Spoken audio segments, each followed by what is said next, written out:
금호의식에는 6단계가 있어. 손대지 마!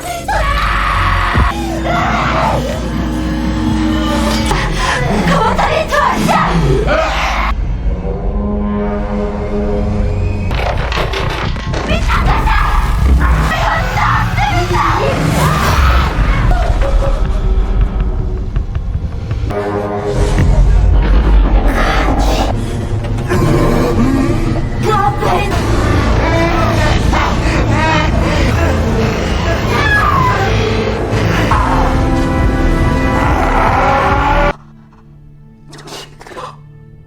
Scene berganti di tempat sekelompok orang pemburu hantu. Seorang detektif bernama Choi datang bersama kliennya yang telah kehilangan putrinya secara misterius. Choi mengadu kepada Bao. 3 rekan detektifnya tidak berhasil menghadapinya. Bahkan 2 meninggal dan 1 dalam kondisi kritis. Menurutnya, kalau detektif saja tidak bisa menghadapinya, berarti ini masalah serius. Oleh karena itu, Choi membawanya ke sini. Bao menyuruh Kim untuk membuatkan minuman. Dikiranya minuman itu untuk para tamunya, namun Bao langsung meminumnya sendiri. Melihat kelakuan dan penampilan mereka yang sedikit songong, klien berbisik kepada detektif Choi, merasa tak yakin kalau kasusnya dibawa ke sini akan berhasil tuntas. Namun Bao mampu meyakinkan dirinya bahwa dia bisa menangani kasus ini sampai tuntas. Tanpa berpikir panjang, dia memohon kepada Bao untuk bisa menemukan anaknya. Kemudian dia meninggalkan tempat itu. Lalu mereka bagi hasil. Setelah itu bergegas menuju ke TKP. Bao, Sharon, dan Kim langsung masuk ke tempat itu. Dan ternyata tempat itu dipenuhi dengan orang-orang pecandu narkoba, hilang akal, dan rusak mental.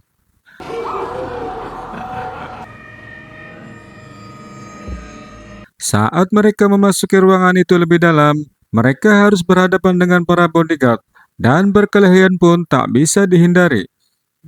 Hingga di suatu ruangan, ada beberapa orang sedang melakukan ritual memanggil setan, dan di situ ada salah satu seorang yang akan dijadikan tumbalnya.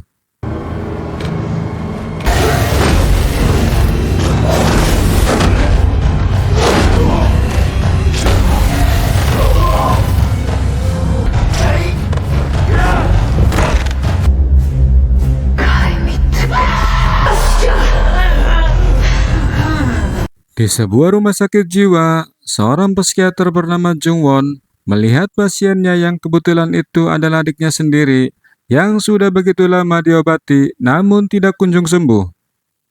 Bahkan dalam rekaman ruangan itu, video menunjukkan bahwa adiknya bukanlah terkena penyakit biasa. Dia seperti terkena gangguan supranatural yang sulit diobati oleh seorang dokter biasa.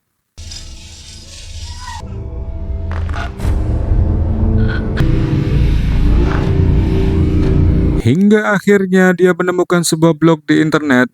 Ada sekelompok orang ahli dalam hal supranatural yang bisa menangani penyakit adiknya. Kemudian Jung Won menemui Bao di sana. Namun setelah dia tahu dapat rekomendasi dari Marco, seseorang yang dikenalnya dulu, Bao seolah-olah tidak mau menerima uang itu dan tidak mau menangani masalah adiknya. Setelah memohon namun diacuhkan, Jung Won mencoba meninggalkan flash disk berisi video adiknya kepada Sharon, yang nantinya Bao mau melihatnya.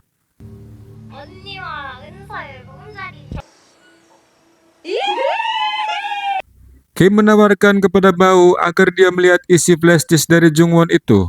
Namun Bao tetap tidak mau melihat isi flash disk tersebut karena Jung Won suruhan dari Marco, orang yang dibencinya dulu. 마귀들과 숭배자들이 점점 많이 죽어가고 있잖아요. 그죠?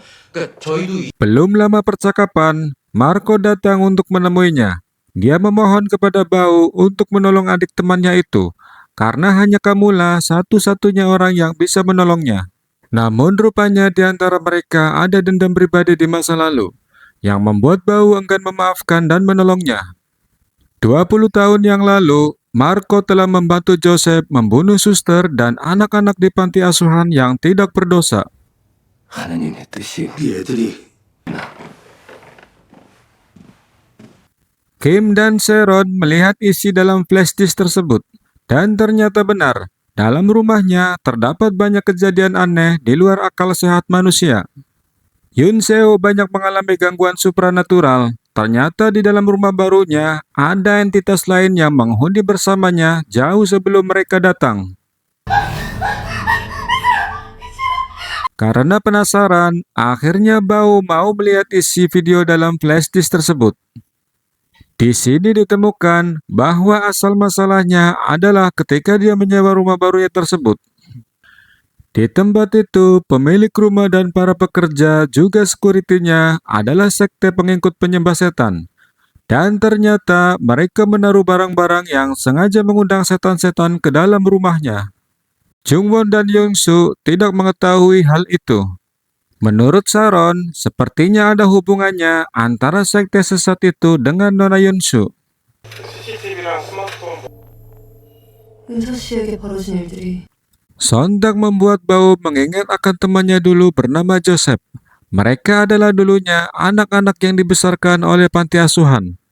Sejak kecil, Joseph memiliki kekuatan untuk mengusir setan dari tubuh manusia. Bisa dikatakan dia adalah ahli supranatural. Karena dia memiliki kekuatan itu, dia dijauhi teman-temannya. Namun Bao menjadikannya teman yang dekat seperti saudara sendiri. Setelah keluar dari panti asuhan, Joseph menempuh jalan hidupnya sebagai bapak eksorsis atau pengusir setan, sedangkan Bao menjadi seorang petinju jalanan. Namun mereka berdua tetap merawat panti asuhan dengan hasil kerja mereka setiap hari. 세계에서 주먹으로 돈을 벌면서 항상 봤었는데 Hingga 15 tahun yang lalu, pada saat Natal tiba, Bao kembali ke panti asuhan tersebut. Namun di situ dia telah mendapatkan suster pengurus dan anak-anak asuhannya semuanya mati tergeletak. Dan ternyata Joseph menyerap energi manusia untuk meningkatkan kekuatan jahatnya. Ketika Bao melaporkan kejadian itu kepada uskup Dewan Gereja, Marco tidak mempercayainya bahwa pelakunya adalah Joseph dan lebih memilih melindunginya. Sejak saat itu, Bao sangat dendam terhadap Joseph dan dirinya. Dan itu adalah alasan bahwa dia menolak permintaan tolongnya karena dendam masa lalu. Namun tiba-tiba Bao menghubungi Jungwon untuk bertemu di tempatnya. Karena misi ini mengandung resiko tinggi dan nyawa sebagai taruhannya, Sharon memastikan Jungwon apakah masih mau melanjutkannya. Karena dia ingin adiknya selamat, apapun caranya, dia tetap ingin melanjutkan misi ini. 이놈들을 숭배자라 부르고요. 악마를 이들은 대주교 지시에 따라서 재물을 선정하고 Ritual eksorsis dimulai. Awalnya Yun Seo kooperatif, namun setelah dipegang kepalanya, dia mulai dirasuki setan ke dalam tubuhnya. Dia mulai bereaksi histeris dan menghilang. Yongsoo berusaha kabur dari rumah sakit itu. Namun rupanya dia telah membangunkan roh-roh jahat memasuki ke dalam tubuh pasien lainnya, membuat Bao dan teman-temannya sedikit kerepotan.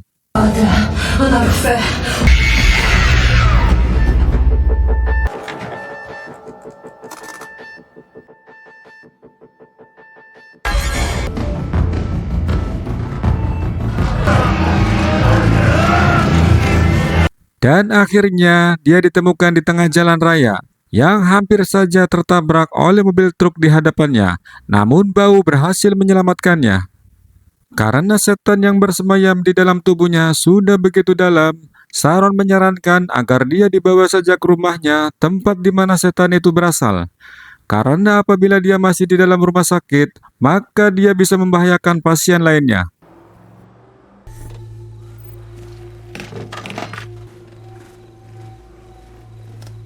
Ritual eksorsis kedua dilakukan lagi.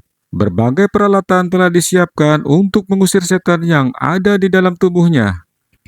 Ketika Sharon mengucapkan mantra, kemudian menempelkan dengan sepotong daun bambu kuning, Yongsoo bereaksi kepanasan seperti panasnya melihat tetangga nyicil motor baru. Alah.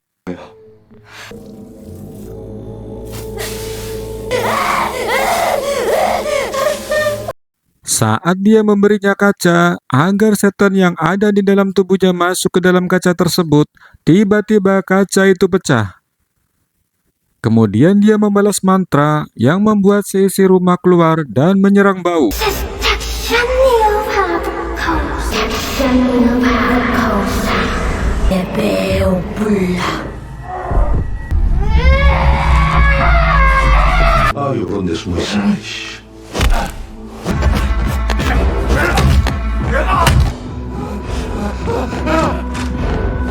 Sauron menyentuh salah satu tembok yang ada di rumah itu, dan ternyata tembok itu berisi mantra-mantra setan. Ketika Bau memukulnya, Yunsu merasa kesakitan, seperti ada sesuatu yang ingin keluar dari tubuhnya. 잡으면서 뭔가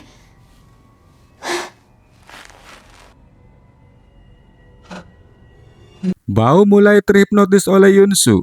Dia mencekik Sauron hampir mati, namun dia disadarkan oleh Kim dan Jungwon. Karena menurut Bau, yang ada di hadapannya adalah iblis.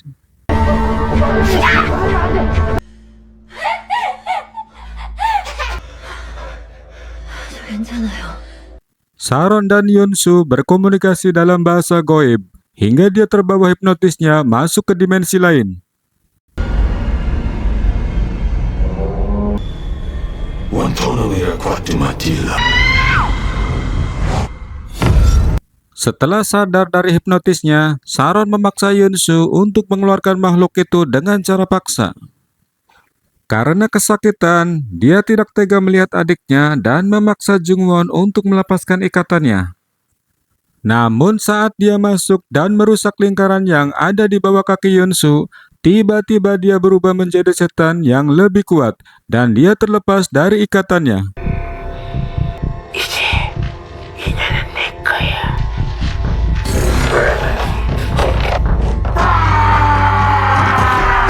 Kini semuanya telah mengalami gangguan teror dari Yunsu. Satu persatu dari mereka dibuatnya stres oleh hipnotisnya karena Yunsu pintar berkamuflase.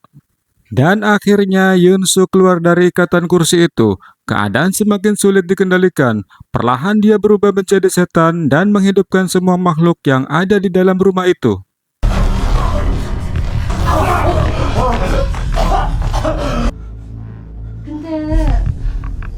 Bau masuk ke dalam gudang yang berada di luar rumah.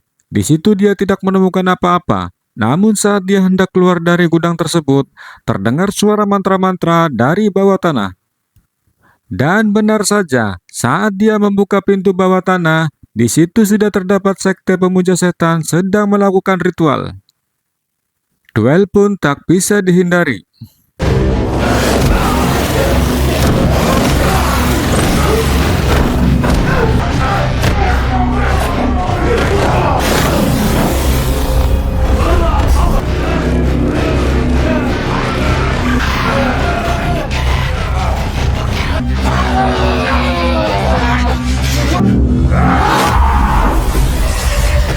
Setelah mengatasi dan menghancurkan ritual terkutuk, Bau masih harus menyelamatkan teman-temannya. Saat Kim kewalahan menghadapi salah satu pengikut sekte dan akan membunuh Sauron, Bau datang tepat waktu dan menghabisinya.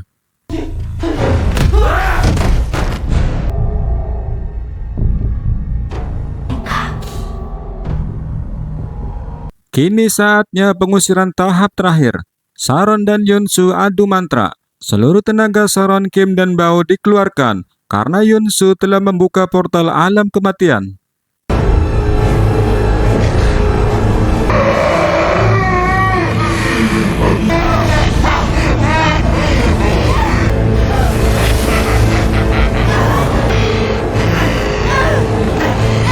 Dan iblis sudah menunggu di sana. Namun saat iblis itu hendak merebut Yunsu dari mereka, Bau dengan tenaga dalamnya langsung melompat dan menghajar kepalanya. Akhirnya iblis itu terpental ke dalam, dan portal alam kematian pun tertutup kembali.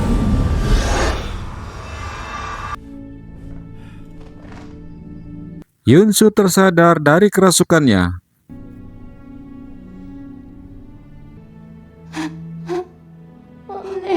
Terakhir ditutup dengan Bau mendatangi sebuah ritual sekte di sebuah gedung dan menghancurkan acara itu.